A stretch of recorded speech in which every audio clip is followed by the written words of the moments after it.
आज हम लोग कर रहे हैं बेसिक टर्म्स। ऑल्दो जो हमारी बेसिक टर्म्स वाला चैप्टर है ये हम ऑफिशियली आज कर रहे हैं, बट हम बहुत सारी टर्मिनोलॉजीज अपने जब सेशन स्टार्ट हुआ था तभी हम लोगों ने कर ली थी, बिकॉज विदाउट टर्मिनोलॉजी तो हम आगे मूव कर ही नहीं सकते थे। तो ऐसा नहीं है कि इसमें से आपको बहुत सारी टर्मिनोलॉजीज तो आती ही हैं ऑलरेडी, फिर भी कुछ और चीजें हैं जो कि स्पेसिफिक है ताकि हमें ऑफिशियली लगे कि we have completed this chapter, इसलिए हम ये कर रहे हैं। ठीक है, जैसे कि सबसे पहले अगर हम बात करें तो एक टर्म है जो आप लोगों को अभी तक नहीं करवाई है, वो है कैपिटल एक्सपेंडिचर। ये टर्म ऐसी है कि इसमें से अलग से क्वेश्चन भी आ जाता है कि आपको लिस्ट ऑफ आइटम दे दी और लिस्ट ऑफ आइटम देने के बाद आपसे पूछा गया कि बताओ इसमें से कौन सी कैपिटल एक्सपेंडिचर है और कौन सी रेवेन्यू एक्सपेंडिचर है।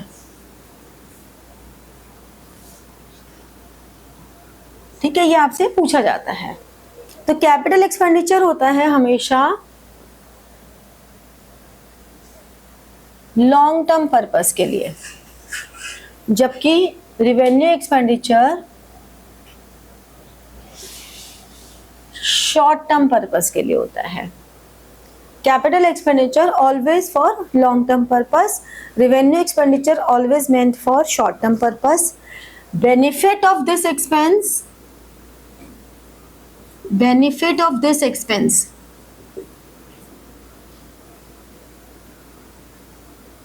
always taken in current financial year। हम करंट फाइनेंशियल ईयर में ही इसका बेनिफिट लेते हैं और it do not create any asset or reduce any liability। मतलब इसका लायबिलिटी या असेट्स के इंक्रीज या डिक्रीज होने से कोई फर्क नहीं पड़ता। वेयर एज जो कैपिटल एक्सपेंडिचर है इसका benefit arises for many years, बहुत सालों तक हम इसका बेनिफिट ले सकते हैं और जनरली इसका बेनिफिट हम लेते हैं तो इट क्रिएट्स ईदर असेट्स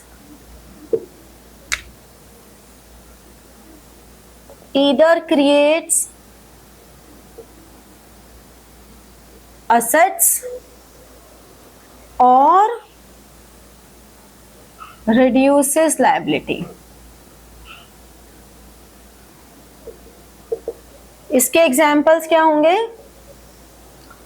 जैसे कि परचेज ऑफ मशीन,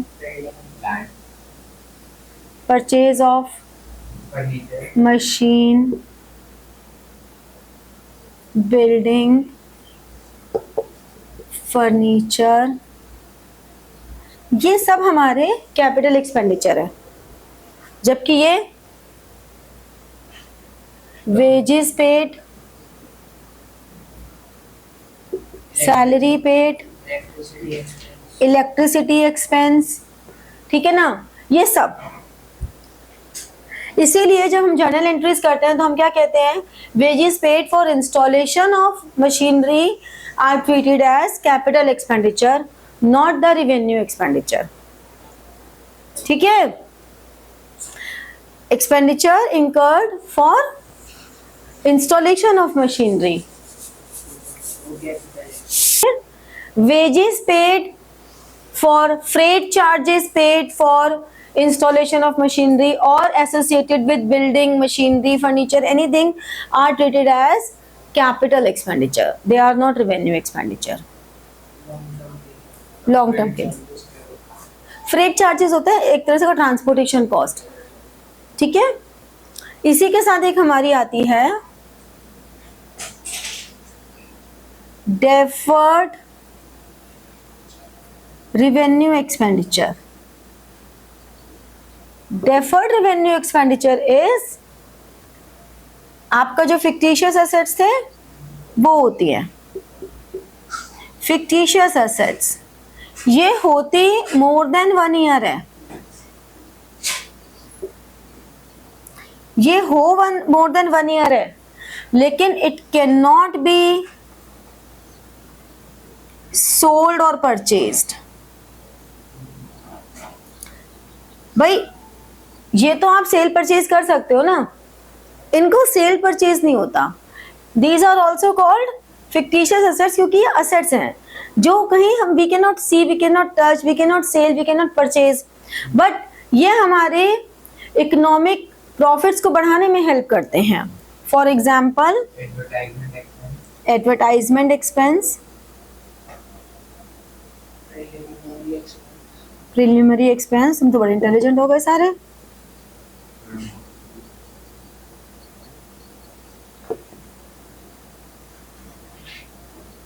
ये सब ठीक है। वो किसमें आएगा अगर हमने स्टॉक खरीदा है तो वो किसमें आएगा? स्टॉक खरीदा ना, वो तो फिर स्टॉक है, करंट एसेट्स हैं वो तो हमारे। नहीं वो एक्सपेंस नहीं, एसेट्स खरीदे, असेट्स है वो, ठीक है, ये नोट डाउन करो। नेक्स्ट हमारे पास आता है एक्सपेंस एंड एक्सपेंडिचर। तो एक्सपेंस एंड एक्सपेंडिचर ये जो दो टर्म्स हैं, ये टर्म्स हमारी ऑलमोस्ट सिमिलर ही होती हैं प्रैक्टिकल पर्पस के लिए। प्रैक्टिकली हम इन दोनों में ज्यादा डिफरेंशिएट नहीं करते हैं, बट हाँ थियोरेटिकली इनमें डिफरेंस होता है। एक्सपेंस वो है which is incurred for earning revenue, जैसे कि wages paid, salary paid, electricity bill paid, rent paid, जिससे हम रेवेन्यू को अर्न करने के लिए जो फैसिलिटीज एक्वायर कर रहे हैं वो एक्सपेंसेस है। जबकि एक्सपेंडिचर होता है जो हम कोई असेट्स को एक्वायर करने के लिए, लायबिलिटी को पे ऑफ करने के लिए हम कर रहे हैं। जैसे कि अभी हमने capital expenditure and revenue expenditure किया, तो वो एक्सपेंडिचर है। लेकिन रेवेन्यू एक्सपेंडिचर को देखा जाए तो revenue expenditure is basically expense in some times.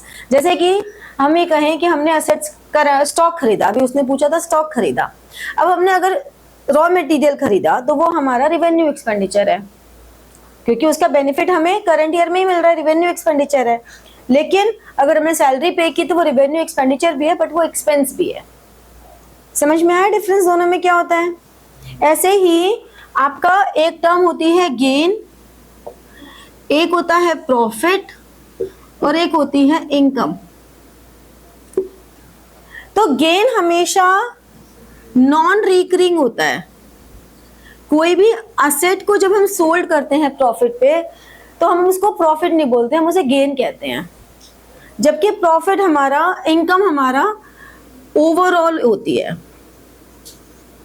Overall हमारी इतनी सेल्स हुई, इतना एक्सपेंस हुआ, यानी कि इतना रेवेन्यू हुआ और इतना एक्सपेंस हो गया, ये एक्सपेंस हो गया। तो सिंपल ब्रॉड, बहुत ही ब्रॉडर कॉन्सेप्ट है। प्रॉफिट भी इनकम के साथ ही है, लेकिन प्रॉफिट को हम अलग अलग कैटेगराइज कर देते हैं। जैसे कि हम प्रॉफिट में कहते हैं एक हमारा है ऑपरेटिंग प्रॉफिट, एक हमारा है ग्रॉस प्रॉफिट, एक हमारा है नेट प्रॉफिट। अब ऑपरेटिंग प्रॉफिट क्या होता है? Sales minus cost of goods sold, sorry. अब हमारा इसमें जो तीन जो प्रॉफिट्स हैं, तो जो ग्रॉस प्रॉफिट है वो है sales minus cost of goods sold. अब ये जो कॉस्ट ऑफ COGS है, ये क्या होता है? ये होता है जितना भी हमारा ओपनिंग स्टॉक है उसमें हमने परचेजेस कर ली और उसमें हमने डायरेक्ट एक्सपेंसेस ऐड कर दिए और उसमें से हमने क्लोजिंग स्टॉक माइनस कर दिया। डायरेक्ट एक्सपेंसेस कौन से होते हैं? विच आर डायरेक्टली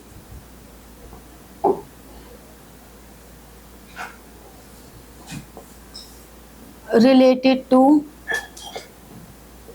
प्रोडक्शन, जैसे कि रॉ मटेरियल परचेज्ड हो गया, फ्रेट हो गया, परचेजेस में तो रॉ मटेरियल परचेज आ ही गया, डायरेक्ट एक्सपेंसेस में जैसे कि फ्रेट हो गया, ऑक्ट्रॉय हो गई, वेजेस हो गए, जो भी हम प्रोडक्शन से डायरेक्टली रिलेट कर रहे हैं, तो वो सब हमारा कॉस्ट ऑफ गुड सोल्ड में आएगा, opening stock plus purchases plus direct expenses minus closing stock. फिर ऑपरेटिंग प्रॉफिट में क्या आएगा, जो भी हमारा ग्रॉस प्रॉफिट आया उसमें से ऑपरेटिंग एक्सपेंसेस। अब ऑपरेटिंग एक्सपेंसेस क्या होते हैं, जितने भी ऑफिस एंड एडमिनिस्ट्रेटिव एक्सपेंसेस हैं,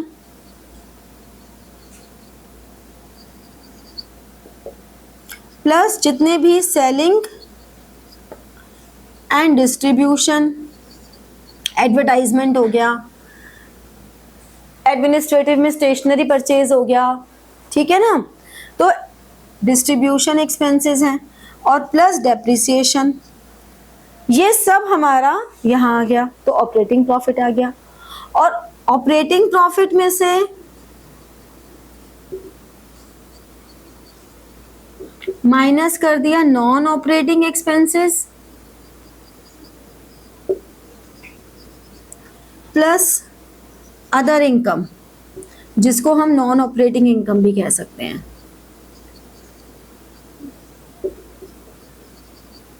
तो हमें मिल जाएगा ऑपरेटिंग प्रॉफिट। ऑपरेटिंग का मतलब हो गया जो हमारी बिजनेस ऑपरेशन से रिलेट कर रहे हैं, नॉन ऑपरेटिंग जो हमारे बिजनेस ऑपरेशन से रिलेट नहीं कर रहे। तो नॉन ऑपरेटिंग एक्सपेंसेस में क्या आएगा, नॉन ऑपरेटिंग एक्सपेंसेस में जैसे कि फाइनेंस कॉस्ट हो गई। फाइनेंस कॉस्ट का मतलब हमने बैंक से लोन लिया, उस लोन पे हम इंटरेस्ट पे कर रहे हैं, या loss on sale of fix assets हो गया। होते बहुत सारी आइटम है, मैं आपको ऊपर ऊपर का बता रही हूँ अभी, बाकी तो जैसे जैसे हम प्रैक्टिकल करेंगे ना हमें चीजें और क्लियर होती चली जाएंगी। अकाउंट्स की थ्योरी हमेशा प्रैक्टिकल करने से ही स्ट्रॉन्ग होती है, जितनी आप प्रैक्टिस करोगे आपकी अकाउंट्स की थ्योरी उतनी ही स्ट्रॉन्ग होती चली जाएगी, ठीक है। तो ये तो बहुत बेसिक सी टर्म्स हैं जो हमें बस पता होनी चाहिए, क्योंकि अब हम अकाउंट्स को पढ़ते हुए हमें हो गया कुछ टाइम। ऐसे ही non operating income, non operating income में अगेन वही किसी भी तरह का commission, discount, rent, interest, receipt, क्योंकि जो हमारी ऑपरेटिंग इनकम है वो ये होती है, जो सेल्स है ना, ये सेल्स हमारी इनकम है। सेल्स के लिए हम टर्म यूज करते हैं revenue from operations. Revenue from operations मतलब हमारा जो मेन ऑपरेशनल एक्टिविटीज हैं उससे हमें कितना रेवेन्यू जनरेट हो रहा है। रेवेन्यू का मतलब हुआ हम जिस भी बिजनेस में डील कर रहे हैं उससे हमें कितना इनकम जनरेट हो रही है, कितना कलेक्शन आ रही है, इनकम भी नहीं, कितनी कलेक्शन आ रही है। तो ये हमारा नॉन ऑपरेटिंग है। Gain on sale of fixed assets, ठीक है। तो सिंपल रेवेन्यू टर्म जो होती है वो होती है collection from sale of units, वही हमारी रेवेन्यू फ्रॉम ऑपरेशंस है। तो रेवेन्यू फ्रॉम ऑपरेशंस का मतलब हो गया जितनी भी कैश सेल्स है, जितनी भी क्रेडिट सेल्स है, माइनस सेल्स रिटर्न। समझे? क्लियर हुई सारी टर्मिनोलॉजीज? क्लियर हुआ? कोई डाउट? नोट डाउन करो। हाँ जी, आगे के टर्म्स की बात करें तो जो टर्म्स तुम लोगों को दिक्कत आ रही है, एक जैसे बुक वैल्यू। बुक वैल्यू क्या होती है? कॉस्ट क्या होती है? एक्विजिशन जिस पे हमने एक्वायर किया है, ठीक है। और कॉस्ट में से जब डेप्रिसिएशन माइनस कर देते हैं that becomes book value. Oh, cost होती है जिस पे हमने खरीदा, और फिर इस साल हमने 1 लाख की एक चीज खरीदी, इस साल 10,000 का डेप्रिसिएशन लग गया 10%, तो अगले साल उसकी बुक वैल्यू 90,000 हो गई। इंश्योरेंस से मत इसको रिलेट करो, जबरदस्ती जबरदस्ती। हाँ हाँ, ठीक है। और बताओ कौन सी टर्म रह गई? रिबेट। रिबेट का मतलब क्या था? तुमने रिबेट सुनी तो है ना पहले? कोई जैसे मेरे को किसी को 10,000 की पेमेंट करनी थी, तो उसने कहा तुम्हारा बंदे को स्मार्ट डेटा नहीं है। हाँ, तो उसे कहते हैं रिबेट। और डिस्काउंट किसे कहते हैं फिर? रिबेट तो वो भी डिस्काउंट चेंज करते हैं, बस एक सेकंड में हो जाएगी। डिस्काउंट तो होता है, जैसे एक हमने किया था कैश डिस्काउंट, एक हमने किया था ट्रेड डिस्काउंट, ठीक है, वो तो हो गया डिस्काउंट। रिबेट क्या हुई कि हम प्राइस में रिडक्शन कर रहे हैं, मतलब जैसे कि ये चीज़, ये फ्रिज मेरा, इसकी वैसे वैल्यू नया लेने जाएंगे तो 20,000 है, लेकिन अब क्योंकि उसका लॉक खराब है तो कंपनी ने कहा हम इस पर रिबेट दे देते हैं आपको, क्योंकि उसकी क्वालिटी, हाँ, तो अब वो आपको ना 15,000 का ही मिल जाएगा। तो इस तरह से कोई भी ऐसी चीज जो पुअर क्वालिटी की वजह से या उनको अपनी स्टॉक क्लियरेंस करनी हो तो वो रिबेट देते हैं। ओके, अकाउंटिंग वाउचर्स होते हैं documents which serve as an evidence of accounting transactions. जैसे कि मान लो मैंने कहा कि मैंने अपनी ऑफिस की मीटिंग की है, मैंने अपनी कंपनी पे खर्चा किया, 5 लोगों को खाना खिलाया है, डिनर विनर करवाया है, उस पार्ट में मेरे 5,000 रुपये लग गए। अब 5,000 रुपये लग गए, कमी क्या पता 5 लगे हैं, तो उसका जो बिल होगा वो बिल हमें देना होगा, वो हमारा एक तरह से वाउचर है। पूरा हमारा चैप्टर है अभी सोर्स डॉक्यूमेंट का, तो हम वाउचर्स को और भी डिटेल में पढ़ने वाले हैं। सोर्स वाउचर, सोर्स वाउचर तो ये सारे source voucher, accounting voucher is also a source voucher. और अकाउंटिंग वाउचर है जो कि हमारी जर्नल एंट्रीज करते हैं ना, जो भी ट्रांजेक्शन हम कर रहे हैं उनका अगर कोई इनवॉइस नहीं है, कोई बिल नहीं है, तो उसके बदले में फिर हम अकाउंटिंग वाउचर्स इशू कर देते हैं। अकाउंटिंग वाउचर्स फिर आगे डेबिट वाउचर्स होते हैं, क्रेडिट वाउचर्स होते हैं, वो डिटेल में हम उस चैप्टर में जब पढ़ेंगे तब पढ़ेंगे। और कौन सी टर्म रह गई? ग्रॉस प्रॉफिट पढ़ाया तो ये पूरा पढ़ाया। गुड मॉर्निंग बच्चों। और कौन सी टर्म रह गई? अब कृपया करके अच्छे से पढ़ें, चैप्टर 1 और 2 बहुत आसान है। फिर से कह रही हूँ, assertion, reasoning, MCQ, true false, fill in the blank सारे बहुत अच्छे से करना। थ्योरी के कुछ 6 नंबर के क्वेश्चंस नहीं आने वाले होते हैं इसमें से, तो बहुत कंफर्टेबली करना। और जहाँ भी तुम्हें ऐसा लगता है कि ये टर्म में दिक्कत आ रही है, कुछ आ रही है, प्लीज ग्रुप में ही मैसेज करना। मैं कल तो देखो ऑडियो नोट्स बना के भेज ही दूंगी, कोई दिक्कत नहीं है। मंडे ज्यादा से ज्यादा क्या ही होगा, मैं स्कूल में होंगी उस समय, तो मैं स्कूल से आके घर आके तब बना दूंगी, बट तुम्हें तुम्हारे सारे डाउट्स मिल जाएंगे। बट फिर मैं अगर इतना तुम्हारे को समय दे रही हूँ अपना, तो मुझे भी तुमसे कुछ चाहिए, क्योंकि हम हैं अकाउंट्स के टीचर, हम विश्वास रखते हैं डेबिट एंड क्रेडिट में, double entry book keeping system में। So double entry book keeping system का मतलब हो गया every transaction is double effect. So teacher को चाहिए तुमसे रिजल्ट, और तुमको मुझसे क्या चाहिए? Knowledge, time. तो तुम मेरा टाइम लो और मुझे अपना रिजल्ट दो, ठीक है? डन। तो like, share and press the bell button for getting your notifications and comment. ठीक है? Thank you.